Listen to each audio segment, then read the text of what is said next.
अमेरिकी think tank का खुलासा, मणिपुर घटना की असली वजह, न सांप्रदायिकता न मोदी, आर्थिक और सामाजिक वजहों से फैली थी अशांति।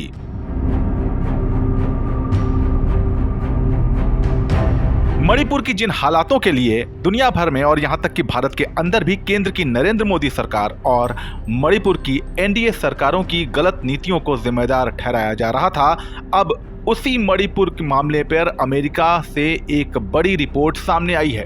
अमेरिकी think tank foundation for India and Indian diaspora studies यानी कि FIIDS की स्टडी रिपोर्ट में मणिपुर के हालातों की वजहों को उजागर किया गया है।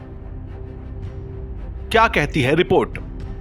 FIIDS की स्टडी रिपोर्ट में कहा गया है कि मणिपुर की जनजातियों में धार्मिक आधार पर ध्रुवीकरण मौजूद है, लेकिन धार्मिक आधार पर हिंसा के सबूत नहीं मिले हैं।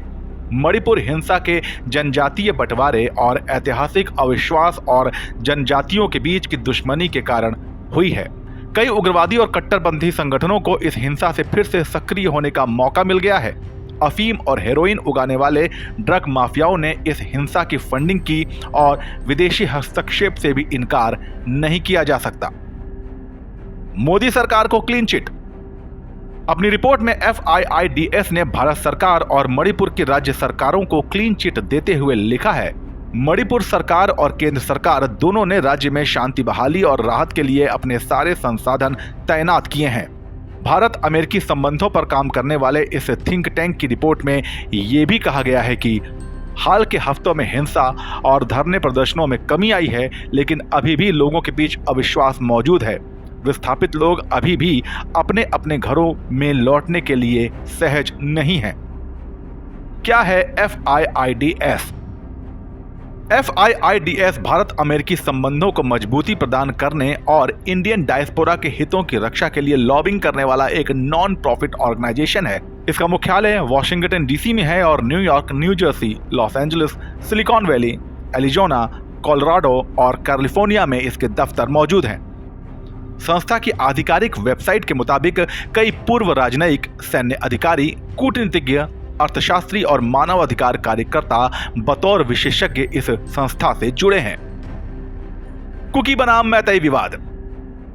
मणिपुर में जारी इस संघर्ष को केवल ईसाई कुकी और हिंदू मैतेई संघर्ष के रूप में ही नहीं देखा जा सकता। ये बात पहले भी कई रिपोर्ट में सामने आ चुकी है, और यह भी कि ना ही ये पूरी तरह से आदिवासी बनाम गैर आदिवासी की लड़ाई है।